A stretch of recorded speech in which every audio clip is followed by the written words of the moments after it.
కంచి కామకోటి పీఠం వారి Shri Chandrasekhara Saraswati మహావిశ్వవిద్యాలయం inter marks ఆధారంగా స్కాలర్షిప్స్ తో కూడిన అడ్మిషన్లు.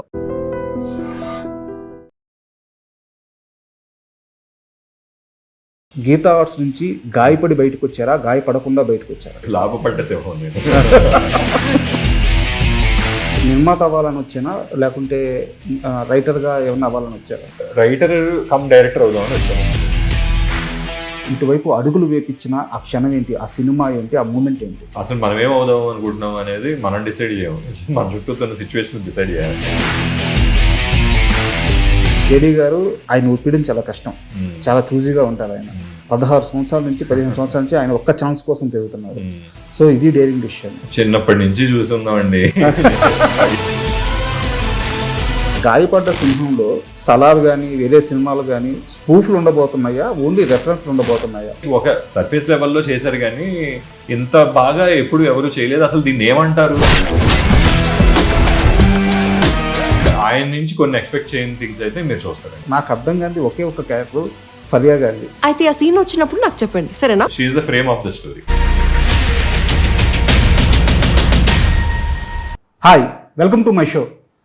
ఈ మే 1వ తేదీన గాయపడ్డ సింహం మూవీ రిలీజ్ కాబోతుంది. ఇప్పటికే ఈ విషయం అందరికీ రిజిస్టర్ అయిపోయింది, ఎందుకంటే ఆ మూవీ టీం, ఆ యూనిట్ అలా ప్రమోషన్స్ చేస్తున్నారు.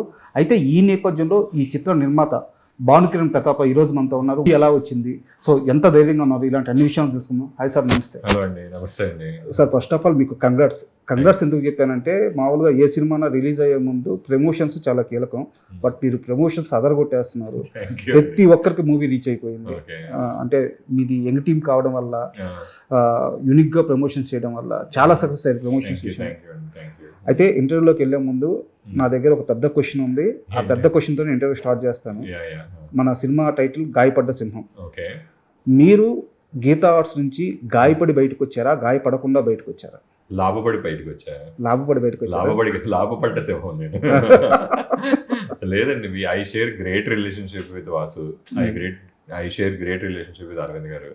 అండ్ యునో ఇప్పుడు ఎలా ఉంటుందంటే, మనం కొన్ని కుదురుతాయి, కలిసి చేస్తాము, కొన్నిసార్లు కుదరవు. మనం ఏంటంటే ఇండివిజువల్గా కూడా ప్రూవ్ చేసుకున్నాం అనుకోండి, ఇంకొన్ని సినిమాలు మనం ఇంకొంచెం కాన్ఫిడెంట్గా చేయొచ్చు అనేది ఒక ఐడియా అనమాట. ఎప్పటికైనా సరే లైక్ యూనో ఒక ఇండివిజువాలిటీ కూడా ఉండాలి, అట్ ద సేమ్ టైం ఒక ఇన్స్పిరేషన్ కూడా ఉండాలి. నాకు ఎప్పుడు కూడా వాళ్ళు ఇన్స్పిరేషన్ అండి, లైక్ వాసు అండ్ అరవింద్ గారు నాకు గ్రేట్ ఇన్స్పిరేషన్. అండ్ ఫ్యూచర్లో లైక్ యూనో ఒక మంచి ప్రాజెక్ట్ ఏదైనా కుదిరింది అనుకోండి, వాళ్ళకి స్కోప్ ఉంది అనుకోండి, హ్యాపీగా డెఫినెట్గా తీసుకెళ్ళి నేను పిచ్ చేస్తాను. ఇంకో ప్రాజెక్ట్ చేసే ఛాన్సెస్ కూడా ఉన్నాయండి. సో ఇప్పుడు అయితే యాక్చువల్గా మీరు ఇండస్ట్రీకి రావడం నిర్మాత అవ్వాలని వచ్చానా, లేకుంటే రైటర్గా ఏమన్నా అవ్వాలని వచ్చారా? రైటర్ కమ్ డైరెక్టర్ అవుదామని వచ్చానండి నేను. ఓకే. ఫస్ట్లో చెప్పే వాసుకి ఏమవుదాం అనుకుంటున్నాను అని అడిగాడు, సేమ్ మీరు అడిగిన క్వశ్చనే. రైటర్ అవుదాం అనుకుంటున్నాను అని అంటే, నీకు కొంచెం మేనేజ్మెంట్ ఎక్స్పీరియన్స్ ఉంది, వేరియస్ బిజినెస్లు అవన్నీ హ్యాండిల్ చేసి ఉన్నావు కదా, కార్పొరేట్లో కూడా ఉన్నావు కదా, ప్రొడ్యూసర్ కింద ఉంటే ఇంకొంచెం బెటర్ ఆపర్చునిటీస్ ఉంటాయి అని అన్నాడు. అండ్ నా దగ్గర ఉన్న యాసెట్ ఏంటంటే నా బ్రెయిన్, నా దగ్గర ఉన్న కథలు, నా దగ్గర ఉన్న రైటింగ్ టీమ్. సో ఆ పర్టికులర్ యాసెట్ సరిపోద్ది అన్నాడు వాసు. అది దట్ ఈస్ ఇనఫ్. అండ్ మన దగ్గర కథ ఉండి ప్రాపర్ ప్రాజెక్ట్కి డెలివర్ చేయగలిగే కథ ఉంది అని అంటే ఆటోమేటిక్గా డబ్బులు అనేవి వచ్చేస్తాయి, అది పెద్ద మ్యాటర్ కాదు అని చెప్పి నన్ను ఎడ్యుకేట్ చేశాడు వాసు. అక్కడి నుంచి ఇంకా అలాగా ఒకటి చేసుకుంటూ వస్తున్నాను. బట్ రైటర్ అన్నారు కాబట్టి నేను ఈ ప్రశ్న అడుగుతున్నాను. సెన్సిబిలిటీస్ చాలా ఎక్కువ ఉంటాయి సినిమా మీద. ఖచ్చితంగా ఏదో ఒక పాయింట్ ఆఫ్ టైంలో మీకు ఒక లవ్ కానీ ఒక ఇన్స్పిరేషన్ కానీ కలిగి ఉండొచ్చు. సో మిమ్మల్ని ఇటువైపు అడుగులు వేపించిన ఆ క్షణం ఏంటి, ఆ సినిమా ఏంటి, ఆ మూమెంట్ ఏంటి? చిన్నప్పటి నుంచి ఉండేదండి ఇది. డెఫినెట్గా నేను అంటే ఎక్కడో మనం ఒక ప్రెషర్లో, పేరెంటల్ ప్రెషర్ అవ్వచ్చు, పియర్ ప్రెషర్ అవ్వచ్చు, బయటికి చెప్పుకోలేమండి. మనకున్నా కూడా అసలు మనం ఏమవుదాం అనుకుంటున్నాం అనేది మనం డిసైడ్ చేయము, మన చుట్టూ ఉన్న సిచ్యువేషన్స్ డిసైడ్ చేస్తాయి. ఆ ప్రాసెస్లో 40 ఏళ్ళు వచ్చాయి నాకు. నేను కార్పొరేట్ జాబ్ చేయడం, ఆ తర్వాత పెళ్ళి అవ్వడం, పిల్లలు పుట్టడం అన్నీ అయిపోయాయి మొత్తం. రెగ్యులర్ ప్రాసెస్ అయిపోయిన తర్వాత కోవిడ్ యాక్చువల్గా అండి, టు బి వెరీ హానెస్ట్, కోవిడ్లో నాకు రియలైజేషన్ వచ్చింది. కోవిడ్ ముందు కూడా నేను కథలు వింటూ ఉండేవాడిని. కోవిడ్ ముందే మేము మిడిల్ క్లాస్ మెలడీస్ మేము చెయ్యాలి యాక్చువల్గా ఫస్ట్ ప్రాజెక్ట్. మా ఫస్ట్ ప్రాజెక్ట్ అవ్వాలి అది. బట్ అన్ఫార్చునేట్లీ మేము అది కొన్ని రీజన్స్ వల్ల చేయలేకపోయాము. ఆ తర్వాత ఆ ప్రాజెక్ట్ వదిలేసుకున్నాము. ఆ తర్వాత అలాగే కోవిడ్ టైంలో సీరియస్గా, అంటే అప్పటికి నేను ఇంకా జాబ్ కంటిన్యూ చేస్తూ మల్టిపుల్ థింగ్స్ని హ్యాండిల్ చేస్తూ ఉండేవాడిని. ఒక మూమెంట్ వచ్చింది, let's like focus only on one thing అని చెప్పి, అది కోవిడ్ అండి. Covid is realization point for me. Okay, but రైటర్గా కావాలనుకుని, డైరెక్టర్గా కావాలనుకుని ఇండస్ట్రీలోకి వచ్చిన తర్వాత, ప్రొడ్యూసర్గా మారిన తర్వాత, అంటే మీరు మనీ ఎలా అయినా పుల్ చేయొచ్చు, బట్ దానికి రెస్పాన్సిబిలిటీ మాత్రం మీరే అవుతారు కదా ఫైనల్గా. సో అది రిస్కీ జాబ్ అనిపించలేదా? కథ మీద ఉన్న కాన్ఫిడెన్స్ తోటి ఇప్పుడు అనిపించలేదు. రెండోది, నా జర్నీ చూస్తే మీరు, నేను కథని తయారు చేసుకుని డెవలప్ చేసుకుని ఒక ఐపీ క్రియేట్ చేసుకుని కథని, ఆ ఐపీని తీసుకుని వెళ్ళి ఒక ప్రొడక్షన్ హౌస్ వాళ్ళు స్టూడియో మోడల్లో వర్క్ చేసేవాళ్ళు. వాళ్ళు వాసు ద్వారా నేను వెళ్ళి అరవింద్ గారికి వాళ్ళకి పిచ్ చేసినప్పుడు, మనీ అనే ఒక ఫైనాన్షియల్ రిస్క్ ఏదైతే ఉందో అదంతా వాళ్లే పెట్టుకున్నారండి. నా దగ్గర ఏంటంటే, నేను క్రియేటివిటీ అండ్ క్రెడిబిలిటీ, ఈ రెండు నా రిస్క్లు. Both are like very important. ఆ రెండు కూడా హ్యాండిల్ చేసుకుంటూ ఒక 4 ప్రాజెక్టులు అయిపోయాయి.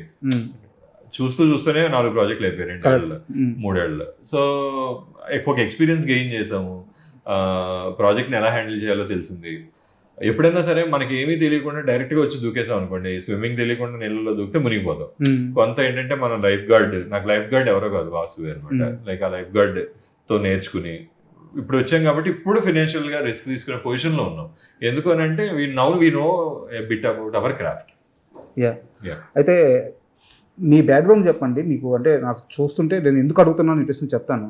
బాగా మొండితనం, ధైర్యం ఎక్కువలాగా ఉంది. సో అసలు మీ బ్యాక్గ్రౌండ్ ఏంటి?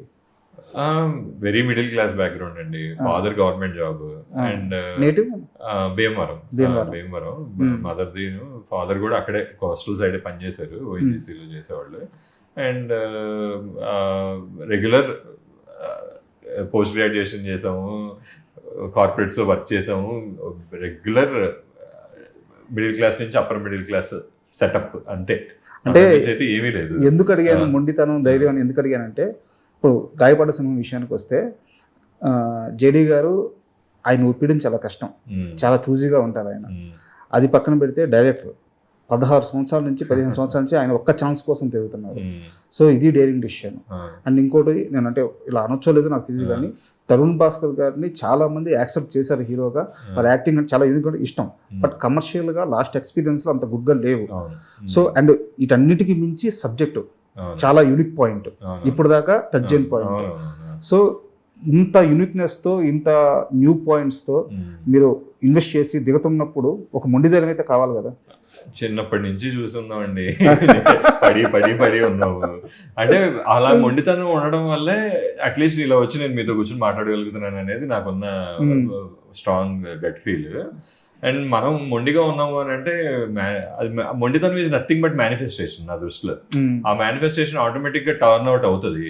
అయినప్పుడు ఏంటంటే లైక్ మైండెడ్ పీపుల్ అందరు కలుస్తారు. ఇప్పుడు జేడీ గారు ఆయన విపరీతమైన, మీరు అన్నట్టు ఆయన స్కూల్ కదా. సో కానీ మేము ఇద్దరం మాట్లాడుకుంటుంటే ప్రేమించుకుంటున్నట్టు ఉంటది.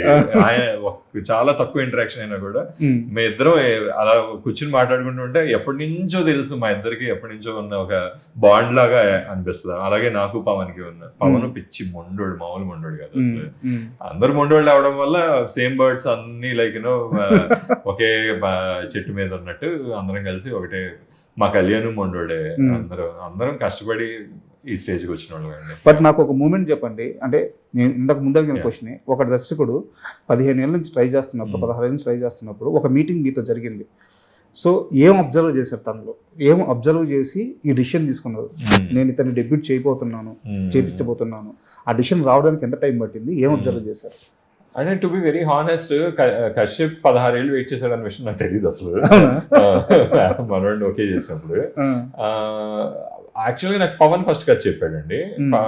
అప్పుడే నాకు అసలు ఈ సినిమా ఎట్టి పరిస్థితుల్లో మనమే చెయ్యాలి, ఎలాగోలా చెయ్యాలి, డబ్బులు ఎక్కడో ఒకటి నుంచి తీసుకొచ్చిన చేయాలనే మొండితనం అయితే వచ్చింది. లక్కీగా నాతో పాటు నా ఫ్రెండ్ కళ్యాణ్ జాయిన్ అయ్యాడు.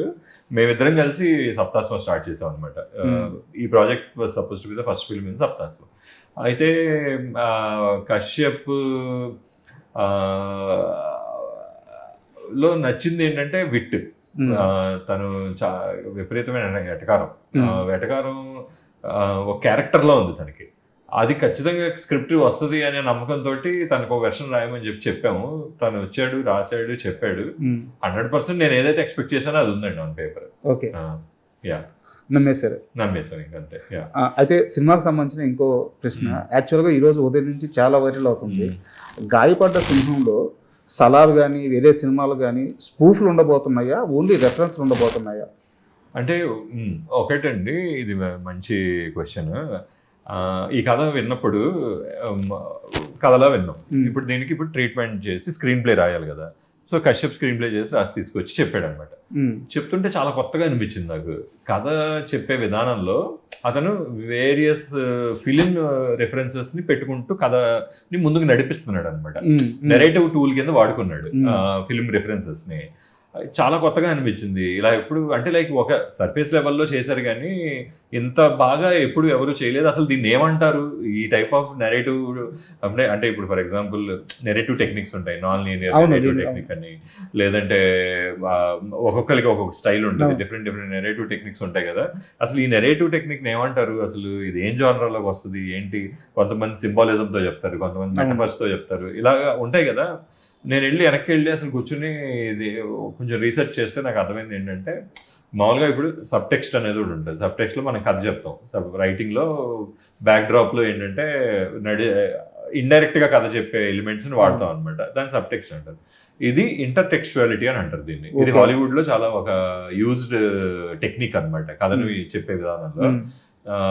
ఇప్పుడు మన ఫర్ ఎగ్జాంపుల్ పల్ప్ ఫిక్షన్ ఉంది. ఆ టైంలో one of the greatest director ఆయన, అండ్ ఆ టైంలో ఉన్న ఆల్ పాప్ కల్చర్ రిఫరెన్సెస్ అన్నిటినీ ఆ సినిమాలో వాడాడు ఆయన. మనకి తెలియవు అవి, కానీ ఆ టైంలో అక్కడ అవి చాలా ఫేమస్ పాప్ కల్చర్ రిఫరెన్సెస్ అవి అన్ని వాడి దాన్ని కథ కిందే చెప్పారు. ఎక్కడ కూడా స్పూఫ్ చేయలేదు. ఆయనకి ఇష్టం అవన్నీ. అప్పుడు ఆ టైంలో జరుగుతున్న రెఫరెన్సెస్ వాటన్నిటిని సెలబ్రేట్ చేద్దామని ఆయన సినిమా కథలో పెట్టుకున్నాడు అనమాట. అప్పుడు నాకు అనిపించింది కశ్యప్ కూడా అదే కదా ట్రై చేస్తుంది. దీన్ని మనం స్పూఫ్ అని అనలేము, దీన్ని స్పూఫ్ కింద చూడకూడదు దీన్ని. అండ్ ఇది ఏంటంటే ఒక కొత్త రకమైన నెరేటివ్ టెక్నిక్. అంతకుముందు వచ్చిందా అంటే నాకు తెలిసినంత అయితే ఇంత బాగా అయితే రాలేదండి. వాడి స్పూఫ్ కామెడీ ప్యారడీస్ చేసి ఉండొచ్చు, కానీ మన ఇండియన్ ఫిల్మ్స్ లో ఒక ఫిలిమ్స్ ని సెలబ్రేట్ చేసుకుంటూ ఫిలిం రిఫరెన్సెస్ ని పెట్టి ఆ ఫిలిం రిఫరెన్సెస్ తోటి కథని ముందుకు నడిపించడం అనేది it's a very new technique అండి. యాక్చువల్గా నేను సినిమా టీజర్ కానీ ట్రైలర్ కానీ మొత్తం కంటెంట్ ప్రమోషన్ కానీ చూస్తున్నప్పుడు నాకు చాలా ఎగ్జైట్మెంట్గా అనిపించింది పర్సనల్. ఎందుకంటే అంటే నేను కరెక్టో కాదో నాకు తెలియదు, ఎందుకంటే నేను గాయపడ్డ సినిమా ఇంకా చూడలేదు కాబట్టి. మన అజిత్ గారిది గుడ్ బ్యాడ్ అగ్లీ అనే ఒక మూవీ వచ్చింది. సో ఆ మూవీ అజిత్ గారి ఫ్యాన్స్ కి పండగ అనమాట. ఎందుకంటే ఆయన పాత సినిమా రెఫరెన్స్ అన్నీ ఉంటాయి, బట్ ఈ సినిమా స్టోరీ టెల్లింగ్ అనేది ఎక్కడ డిస్టర్బెన్స్ అవ్వదు. అంతే. సో నేను ఆ నెరేటివ్ అనుకుంటున్నాను. Correct. Exactly that's what we tried. Okay, we were celebrating all our favourite films. ఇప్పుడు డైరెక్టర్ కింద తను కొన్ని సెలబ్రేట్ చేసుకున్నాడు, ప్రొడ్యూసర్స్ కింద మేము కొన్ని లైక్ యూనో ఇక్కడ మేబీ ఇది కూడా సెట్ అవుద్దేమో ట్రై చేద్దాము అని చెప్పి అలా మేము ఏమీ ఇరికించలేదు. ఆర్గానిక్ గా అన్ని అలా సెట్ అయ్యాయి. అవన్నీ కూడా నెరేటివ్ ని ముందుకు తీసుకెళ్తాయి, అవన్నీ కూడా కథని ముందుకు తీసుకెళ్ళేవి. బట్ ఇదే కరెక్ట్ నిజమైతే చక్రి గారి జేడి చక్రవర్తి గారి ఫ్యాన్స్ కి పెద్ద పండుగ అని చెప్పుకోవచ్చు. ఎందుకంటే ఈ తరానికి తెలుసో తెలీదో మేబీ చెప్పలేము, కానీ ముందు తరం వాళ్ళకైతే ఆయన సత్య సినిమా కానీ చూస్తే అంటే ఇండియన్ ఫిల్మ్ హిస్టరీలో ఎప్పుడు కూడా ఒక గోల్డెన్ హిస్టరీ అన్నమాట. అది ఇండియన్ ఫిల్మ్ వరల్డ్ ఫిల్మ్లోనే one of the best films కింద వస్తుంది. సో ఆయన చేసిన సినిమాలు అంటే ఆయన మామూలుగా ఇక్కడ రీజనల్ గా కొట్టిన హిట్స్ కూడా మామూలు హిట్స్ కదనమాట. అవన్నీ రీకాల్ అవుతున్నప్పుడు స్క్రీన్ మీద చూస్తుంటే రీకాల్ అవుతూ ఉంటే ఖచ్చితంగా ఆ క్యారెక్టర్ ఆడియన్స్ రిలేట్ చేసుకుంటారు. అదే గారిని అయితే కొత్తగా ప్రెజెంట్ చేసామండి, no doubt about it. And never seen Avatar అయింది. అండ్ ఆయన నుంచి కొన్ని ఎక్స్పెక్ట్ చేయని థింగ్స్ అయితే మీరు చూస్తారండి, నో డౌట్. అసలు సర్ప్రైజ్ అవుతారు, అప్రిషియేట్ చేస్తారు. అండ్ ఇంకో సీరియస్ క్వశ్చన్ కూడా ఉంది నా దగ్గర, ఇది నా డౌట్. యాక్చువల్గా ఈ సినిమా స్టోరీ నెరేట్ చేసినప్పుడు, అంటే అప్పుడు నెరేషన్ చేయలేదు, చేయడానికి వెళ్ళినప్పుడు తరుణ్ భాస్కర్ గారు ఈ మూవీ చేయను అని చెప్పారంట. రీజన్ ఏంటి? నిజమే అండి, ఆయనకి అసలు ఆయన డైరెక్ట్ చేసుకుందాం అని, ఓకే, ఈ ప్రెషర్ తట్టుకోలేక ఆయన నేను డైరెక్ట్ ఆయనకి ఆయన ప్రయారిటీలో డైరెక్షన్ ఉంది. అండ్ అది ఇయన్నియా లేదంటే ఇంకో సినిమా కూడా ఏదో ఆయన కంటెంప్లేట్ చేస్తున్నాడు ఆ టైంకి, ఒక యాక్షన్ ఫిల్మ్ చేద్దాం అనుకున్నాడు ఆయన. అండ్ మేము డిస్కస్ చేసుకుంటూ ఉండేవాళ్ళం దాని గురించి కూడా.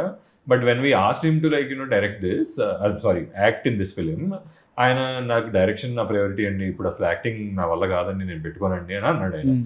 సరే ఓకే, మా ఇంటెన్షన్ ఏంటంటే సరే నువ్వు చేస్తే చేసావు లేదంటే లేదు, అట్లీస్ట్ నువ్వు ఒక స్టోరీ టెల్లరు కదా, కథ అట్లీస్ట్ ఒక కథ మీద ఒపీనియన్ చెప్పు అని కూర్చోబెట్టి, సరే ఓకే కథ మీద ఒపీనియనే కదా నేను చెప్తాను నాకేమనిపించింది అని చెప్పి కూర్చుని విన్నాడు ఆయన. Half way through he said I want to do this, okay, I can't miss it, పక్కన పెడతా అవసరం అయితే అని చెప్పి అన్నాడు అనమాట. అండ్ నిన్న మీరు ప్రీ రిలీజ్ ఈవెంట్లో మాట్లాడుతూ శ్రీ విష్ణు దీంట్లో సక్సెస్, ఫెయిల్యూరు, కెరీరు ఇవన్నీ క్యాలిక్యులేషన్స్ వేసుకోకుండా ఫ్రెండ్షిప్ కోసం ఈ ప్రాజెక్ట్లో వచ్చి నటించారు అని చెప్పారు అన్నమాట. సో అంటే ఆ శ్రీ విష్ణు గారితో మీ బాండింగ్ ఏంది? ఆల్రెడీ ఒక మూవీ తీసున్నారు, సో ఎలా ఉంటుంది మీతో? ఇందులో ముఖ్యంగా మేము నలుగురం ప్లస్ ఇంకొక ఆయన పవన్, మేము నలుగురం కదా, లైక్ నేను, కళ్యాణ్, విజయ్, పవన్, నలుగురికి ఆయనతో గ్రేట్ రిలేషన్షిప్. అండ్ పవన్ ఆయన ఫస్ట్ ఫిల్మ్ డైరెక్ట్ చేశాడు, తర్వాత విజయ్ గారు ఆయన అఫైర్స్ అన్ని ఆయనే చూసుకుంటారు, వాళ్ళిద్దరు కలిసి సినిమా చేశారు. అండ్ ఇప్పుడు ఆయనతో విజయ్ ప్రొడ్యూస్డ్ మన శ్రీ విష్ణు గారి ఫిలిమ్స్ అప్పట్లో, అండ్ నీది నాది ఒకటి కదా. యా. సో అండ్ ఏంటంటే వాళ్ళకి గ్రేట్ బాండింగ్ ఉంది. నేను సింగిల్ చేశాను, నాకు ఆయనకి గ్రేట్ బాండింగ్ ఉంది. సో ఇట్ హాస్ బికమ్, అంటే ఆయన కూడా ఎలా చూసారంటే ఇది ఏదో వేరే వాళ్ళ సినిమాకి వెళ్ళి నేను చేస్తున్నాను అనుకోలే, ఆయన సొంత సినిమా అనుకుని చేస్తాడు ఆయన. అండ్ ఇప్పుడు దాకా చూసిన ప్రమోషన్ కంటెంట్ మొత్తంలో నాకు అర్థం కాని ఒకే ఒక క్యారెక్టర్ ఫరియా గారిది. ఎందుకంటే ఆమె స్టోరీ టెల్లరా, స్టోరీ లిజనరా, ఆ స్టోరీలో తను ట్రావెల్ అయ్యే ఒక క్యారెక్టరా, ఏది అర్థం కావట్లేదు. ఇంపార్టెంట్ క్యారెక్టర్ లేదు, తనకే కథ చెప్తాడు. ఓకే, అసలు ఏం జరిగింది అనేది ఫ్రేమింగ్ అంటారు కదా స్టోరీ టెల్లింగ్ లో. So she's the frame of the story. But అంటే మానస చౌదరి గారు ఓకే, తను యంగ్ హీరోయిన్, ఓకే సినిమాలు చేస్తున్నారు, ఓకే. బట్ ఫరియా గారి విషయానికి వస్తే తను ఆల్రెడీ సక్సెస్ కొట్టిన 100 కోట్లు కొట్టిన హీరోయిన్. సో ఇలాంటి క్యారెక్టర్కి ఆమె రెడీగా ఉంటుంది ఛాలెంజెస్కి. బట్ ఆమెను అప్రోచ్ అవ్వాలన్న థాట్ ఎవరిది? అంత పిచ్చి డేరింగ్ అంతా మేమే చేసామండి. ఇప్పుడు వెళ్ళి విష్ణు గారికి చెప్పడం, పిచ్చి డేరింగ్ అని ఒప్పుకుంటారా? అంతే, అంటే డెల్యూషనల్ అనమాట. వాళ్ళు చేస్తారా చేయరా ముందు పక్కన మీద వెళ్ళి అడుగుదాం. కథ చెప్తే కథలో మాకు ఉన్న కాన్ఫిడెన్స్, అది కథ మీద ఉన్న కాన్ఫిడెన్స్, ఆ క్యారెక్టర్ లో ఎలాగోలా పార్ట్ అవ్వాలి అనే ఫీలింగ్ తీసుకురాగలుగుతాం అండి కథ విన్న తర్వాత. వాళ్ళకి ఆ ఫీలింగ్ వచ్చింది, చేస్తారు, అంతే సింపుల్. ఆమె కూడా త్రోట్ ఉంటుంది సినిమాలో, కాకపోతే ఏంటంటే ఇది నాన్ లీనియర్ ఉంటుంది, బ్యాక్ అండ్ ఫోర్త్ ఉంటుంది కదా. సో ఆమె పార్ట్ వచ్చినప్పుడల్లా ఆమె ఉంటుంది, ఆమె ప్రెజెన్స్ ఫీల్ అవుతూనే ఉంటాం మనం కథలో. ఓకే. అండ్ యాక్చువల్గా నేను ఏ సినిమా ప్రమోషన్స్లో అయినా నేను ఇదే ప్రశ్న అడుగుతాను, మిమ్మల్ని అడుగుతున్నాను. మనం ఒక మూవీని నమ్మినప్పుడు ఆ మూవీ మొత్తం మీద ఒక సోల్ పాయింట్ ఉంటుంది, దాన్ని ప్రమోషన్స్లో చెప్పం, కంటెంట్లో రిలీజ్ చేయము, ప్రమోషన్ కంటెంట్లో రిలీజ్ చేయము, దాన్ని అలా దాచిపెట్టుంటాం. ఇప్పుడు మీరు సినిమా చూసుకున్నారు కాబట్టి అడుగుతున్నాను, మీరు అనుకున్న ఆ సోల్ పాయింట్ కరెక్ట్గా ప్రజెంట్ చేయగలిగారా? 100% ప్రజెంట్ చేయగలిగామండి. And there are lot of surprises. ఆ సర్ప్రైజెస్ అన్ని కూడా మీరు ఫీల్ అవుతారండి. ఎందుకు అడుగుతున్నానంటే ఇప్పటిదాకా జేడీ గారు లేకపోతే తరుణ్ భాస్కర్ వీళ్ళిద్దరికి సంబంధించిన క్యారెక్టర్లు ఒకే ఫ్రేమ్లో ఉండి ఆ సీన్స్ ఏవి కూడా బయటికి రానివ్వలేదు మీరు, కరెక్టా? అవునండి. సో అదేనా మీ సోల్ పాయింట్ మూవీ మొత్తం మీద? ఎస్, అదే. అంటే లైక్ చూడండి, మీరు చూస్తే తెలుస్తుంది మీకు, అంటే లైక్ ఎందుకు కలుసుకోలేదు అనేది. అండ్ ఇంకోటి విన్నాను, సింగిల్కి సంబంధించి సీక్వెల్ ఇప్పటికే జరుగుండాలి, బట్ ఏ కారణం వల్ల ఆగింది? ఇమీడియట్గా చేయాలని ఆలోచనతోనే స్టార్ట్ చేశారనుకున్నాను, నిజమేనా? సింగిల్ కథే అండి, కథ ఏమన్నా వస్తే డెఫినెట్ గా వీఆర్ ఓపెన్. విష్ణు గారు కూడా ఓపెన్ గానే ఉన్నారు.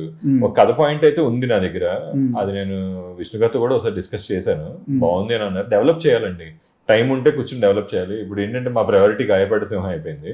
ఒకసారి గాయపడ్డ సింహం అయిపోయిన తర్వాత ఒకసారి నేను విష్ణు గారితో ఇప్పుడు దీంట్లో కూడా సీక్వెల్ ఉంది. ఇప్పుడు దీనికి ఇది వర్కౌట్ అవుతుంది, 100% అవుతుంది. అండ్ మేము ఎంత కాన్ఫిడెంట్ గా వాల్యూమ్ 1.5 అని వేసాము, దీనికి వాల్యూమ్ 2 ఉంది. అది end of the film reveal చేస్తున్నాం.